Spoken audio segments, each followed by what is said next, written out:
에베소서 네 번째 시간입니다. 오늘은 에베소에 있는 성도들에게란 제목으로 하나님 말씀 함께 나눕니다.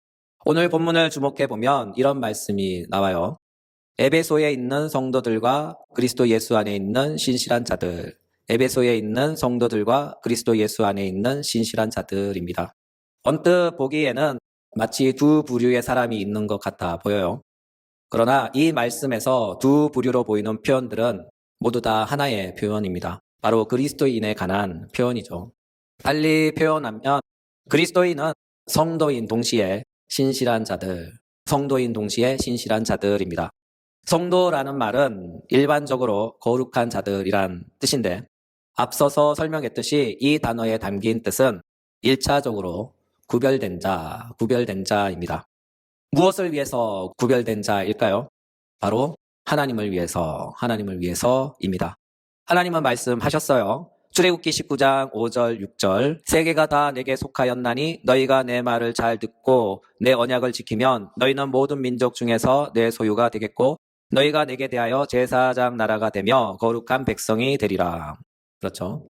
하나님은 세상 가운데 한 민족을 택하시고 그 민족을 세상으로부터 불러내어 따로 구별해 놓으신 거예요. 무엇을 위해서요? 바로 당신을 위해서입니다. 이것이 바로 거룩의 의미입니다. 이와 같은 이유로 사도 베드로는 이렇게 선포하시죠. 베드로전서 2장 9절 너희는 택하신 족속이요 왕 같은 제사장들이요 거룩한 나라요 그의 소유가 된 백성이니. 따라서 거룩하다는 것은 따로 구별했다는 뜻으로 이것이 물건이 아닌 사람에게 적용될 때 본문의 용례처럼 성도들 또는 거룩한 자들이란 뜻을 갖습니다. 그렇다면 하나님께서 그들을 세상으로부터 따로 떼어 구별했다면 그 구별하신 어떤 특별한 목적이 있지 않을까요? 이에 대하여 성경은 이렇게 대답합니다. 에베소서 1장 6절 이는 그가 사랑하는 자 안에서 우리에게 거저 주시는 바 그의 은혜의 영광을 찬송하게 하려는 것이라. 사도 바울은 말씀하시죠. 하나님의 은혜의 영광을 찬송하기 위하여라고 합니다. 이것을 달리 표현하면 하나님의 영광을 위해서 또는 하나님을 영화롭게 하기 위해서입니다. 이와 같은 이유로 성도들 또는 거룩한 자들은 하나님의 영광을 위해 그 영광을 섬기는 제사장들로 택함받고 하나님을 영화롭게 하기 위해 세상으로부터 부름받아 구별된 자들입니다. 달리 말해서 성도는 하나님의 영광을 위해서 세상으로부터 차출됐다, 뽑혔다, 당첨됐다 그런 뜻이죠. 따라서 성도의 제일 첫째 되는 임무와 우선순위는 바로 하나님의 영광을 섬기며 드러내는 것입니다. 어떻게 하나님의 영광을 섬기며 무엇으로 하나님의 영광을 드러낼 수 있을까요? 바로 예배를 통해서입니다. 달리 표현하면 성도는 하나님을 예배함으로써 하나님의 영광을 섬기고 하나님의 영광을 드러낼 수 있습니다. 이와 같은 이유로 성도의 제일 으뜸은 무엇인가 누군가 묻는다면 우리의 대답은 이것입니다. 하나님을 예배하는 예배자. 그러므로 하나님은 당신의 영광을 위하여 이 땅에서 하나님을 예배하는 예배자들을 택하셨고 그들을 구별하셨습니다. 이와 같은 이유로 하나님을 예배하는 예배자들을 성경은 성도들 또는 하나님의 백성들이라고 합니다. 이와 같은 이유로 사도 바울은 우리에게 이렇게 말씀하시죠. 고린도전서 10장 31절 너희가 먹든지 마시든지 무엇을 하든지 다 하나님의 영광을 위해서 하라. 그렇죠. 그런데 문제는 하나님을 예배하는 예배자들은 지금 어디에 살고 있을까요? 모든 영적 환경이 쾌적한 하늘나라에 살고 있습니까? 아닙니다. 그들은 지금 에베소에 살고 있어요. 오늘 본문은 증거합니다. 에베소서 1장 1절 하나님의 뜻으로 말미암아 그리스도 사도된 바울은 에베소에 있는 성도들에게 성도들 달리 말해서 하나님만을 예배하도록 선택받고 부름받은 거룩한 무리들은 지금 하늘나라 또는 영적 나라에 있는 것이 아니에요. 그들은 지금 에베소 안에 살고 있습니다. 에베소, 신약 성경에 등장하는 에베소는 과연 어떤 도시일까요? 하나님의 임재가 가득 찬 영적 도시일까요? 아니면 젖과 꿀이 흐르는 하나님의 축복의 도시일까요? 아닙니다. 주석가들의 소개를 따르면 에베소는 항구 도시이며 상업 도시로서 헬라 문화를 꽃피운 도시라고 합니다. 더욱이 그리스 우상 다이아나 여신의 신전이 굉장히 많은 우상 숭배의 중심지래요. 예를 들면 이런 것이죠. 제가 대전에서 사역할 때 중고등부 수련회로 밀양을 간 적이 있습니다. 시골 외진 곳에 농촌 교회를 빌려서 3박 4일 수련회를 했었죠. 시골 동네이고 노인분들이 대다수인 동네인데 밤에 몇몇 아이들이 잠 안 자고 숙소를 빠져나가 동네를 휘젓고 다니는 바람에 그 교회 목사님께 불려가 주의를 받은 적이 있습니다.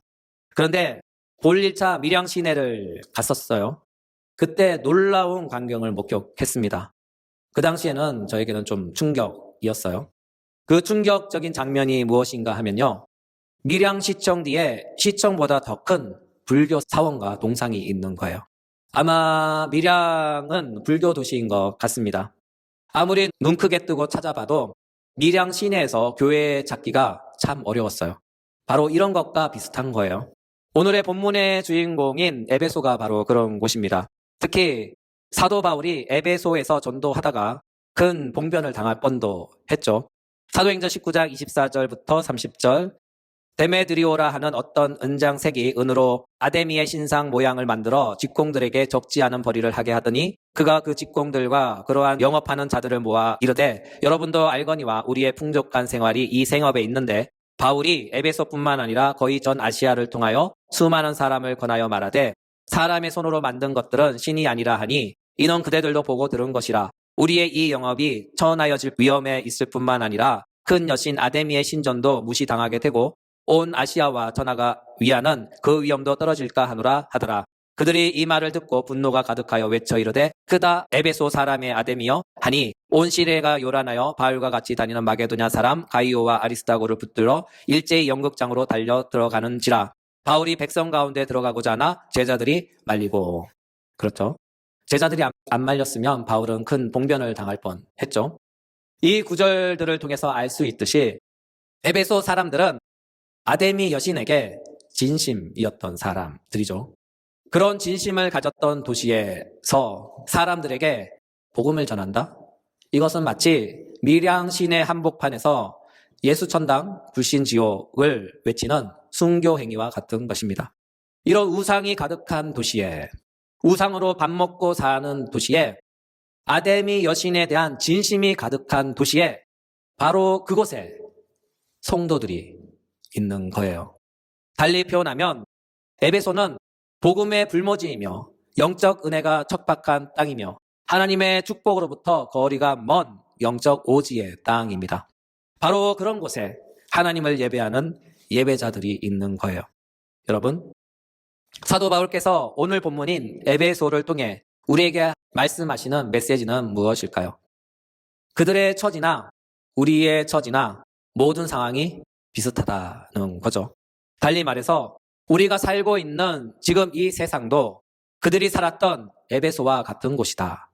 상업이 발달한 자본주의 사회 속에서 인본주의가 꼽힌 이 시대 가운데 각자 자신의 우상을 만들어 섬기며 모두가 스스로 세상의 주인공이 되어 모든 것을 판단하고 심판하는 이 시대가 바로 현대판 에베소입니다.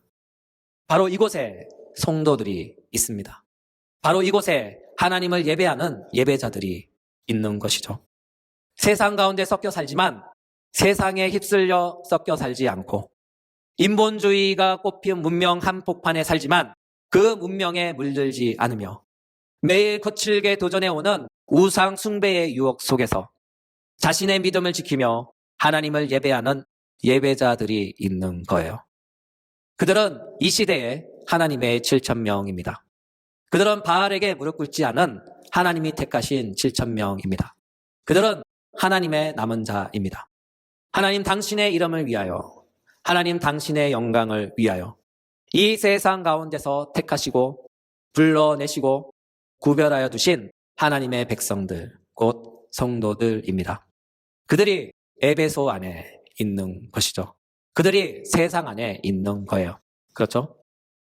그리스도인은 세상 안에서 우상 숭배의 진심인 사람들과 함께, 인본주의로 무장한 그들과 함께 어울려 살며 교제하며 더불어 살아가는 사람들입니다. 그들과 공존하는 사람들입니다. 그럼에도 불구하고 그리스도인들은 세상과 섞이지 않습니다. 그럼에도 불구하고 그리스도인들은 우상 숭배하는 이들과 함께 우상 숭배하지 않습니다. 그들의 생각을 따르지 않으며 그들의 방향을 따르지 않으며 그들이 제안하는 달콤한 유혹을 거절합니다. 이것이 구분된 삶이며 이것이 거룩한 삶입니다. 이것이 하나님을 예배하는 예배자의 삶입니다. 이것이 성도의 삶이며 이것이 성도의 인생입니다.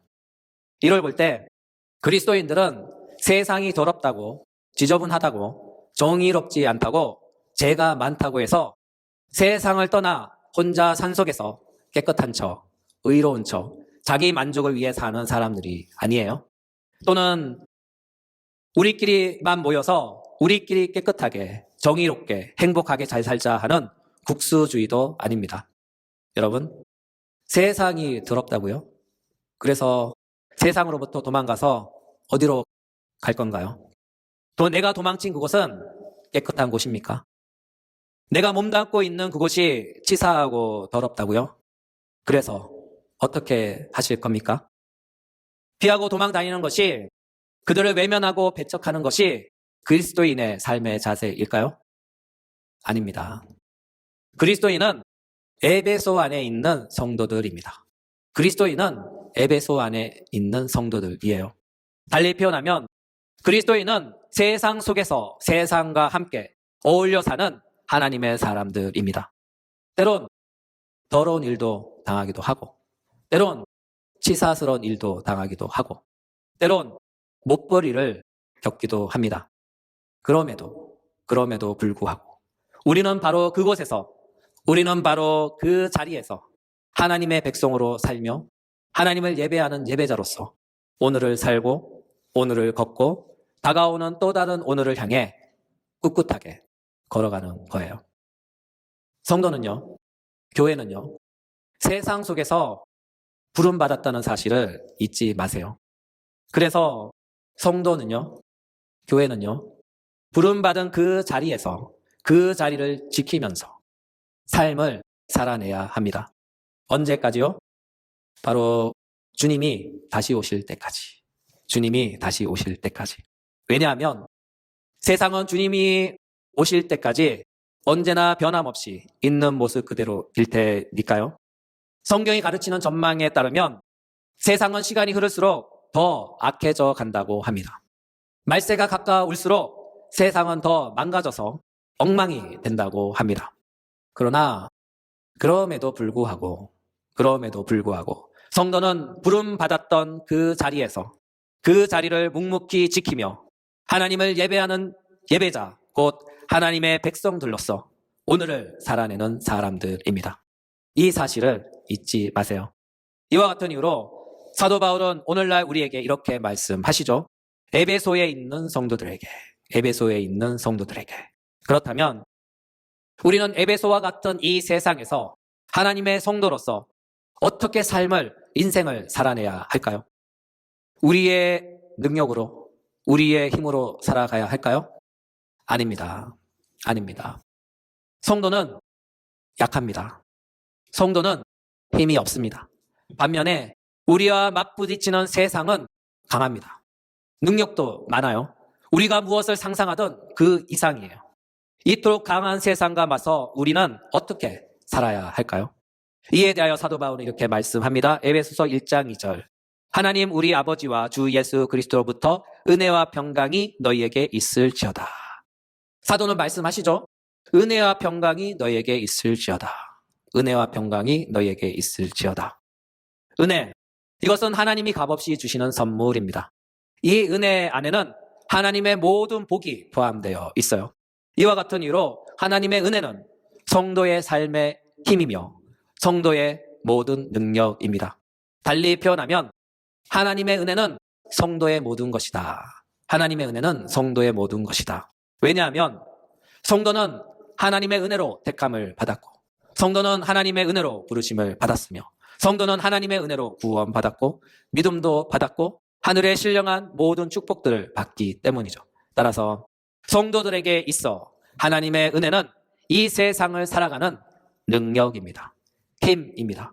또한 이 은혜가 세상을 이깁니다. 이와 같은 이유로 사도 바울이 이렇게 말씀하셔요. 디도서 2장 11절부터 14절 모든 사람에게 구원을 주시는 하나님의 은혜가 나타나 우리를 양육하시되 경건하지 않은 것과 이 세상 정욕을 다 버리고 신중함과 의로움과 경건함으로 이 세상에 살고 복스러운 소망과 우리의 크신 하나님 구주 예수 그리스도의 영광이 나타나심을 기다리게 하셨으니 그가 우리를 대신하여 자신을 주심은 모든 불법에서 우리를 속량하시고 우리를 깨끗하게 하사 선한 일을 하는 자기 백성이 되게 하려 하심이라. 이 구절들의 요점은 무엇입니까? 하나님의 은혜는 큰 능력이다. 하나님의 은혜는 큰 능력이다. 왜냐하면 하나님의 은혜가 우리를 구원하시고 하나님의 은혜가 우리를 양육하시며 하나님의 거룩한 백성으로 이 세상을 살아가게 하시며 하늘 열매를 맺게 하시기 때문이죠. 따라서 성도는 약하나 은혜는 강합니다. 성도는 능력이 없으나 은혜는 능력이 많습니다. 세상이 아무리 강해 보이고 세상이 아무리 능력 있어 보여도 하나님의 은혜보다는 약합니다. 능력이 떨어집니다. 그러므로 성도는 하나님의 은혜로 살기에 하나님의 은혜는 성도의 모든 것입니다. 이와 같은 은혜가 어떻게 주어질까요? 바로 주 예수 그리스도로부터 주어집니다. 성부 하나님은 모든 은혜의 근원, 샘, 원천이라며 성자 하나님은 하나님의 은혜의 통로입니다. 이와 같은 이유로 사도 바울은 이렇게 말씀하시죠. 에베소서 1장 3절 찬송하리로다 하나님 곧 우리 주 예수 그리스도의 아버지께서 그리스도 안에서 하늘에 속한 모든 신령한 복을 우리에게 주시되. 그렇습니다. 하나님의 모든 은혜의 복은 그리스도 예수 안에 있습니다. 따라서 성도의 모든 능력이 되는 하나님의 은혜는 예수 그리스도 안에 있기에 우리는 예수 그리스도 안에 있을 때 하나님의 은혜를 공급받고 은혜로 말미암아 삶을 살아내고 그 은혜를 통해 마침내 이 세상으로부터 승리하는 것입니다.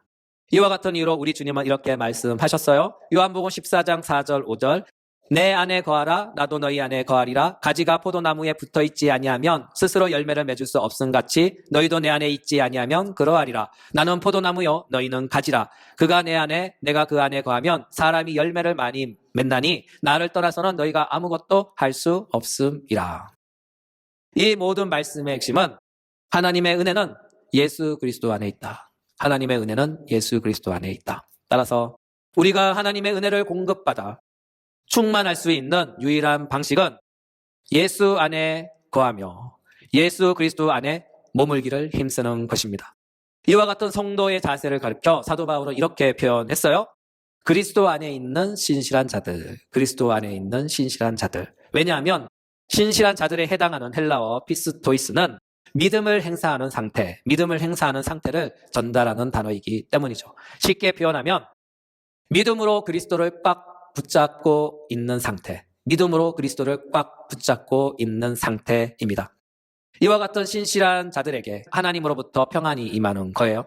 왜냐하면 평안에 해당하는 헬라어 에이레네는 1차적인 뜻은 내적인 평안, 안식이란 뜻도 있지만 2차적인 뜻으로 연합이란 의미를 갖고 있기 때문이죠.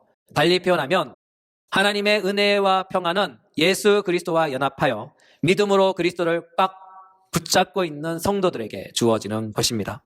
그러므로 하나님의 은혜와 평안을 받은 복된 자들은 바로 예수 그리스도와 연합한 자들로서 믿음으로 그리스도를 꽉 붙잡고 있는 신실한 자들, 곧 하나님의 성도들, 바로 그리스도인들입니다. 오늘의 말씀을 마무리합니다. 사도 바울은 오늘 본문을 통해 에베소와 같은 이 세상을 살고 있는 오늘날 성도들에게 이렇게 축복합니다. 하나님 우리 아버지와 주 예수 그리스도로부터 은혜와 평강이 너에게 있을지어다.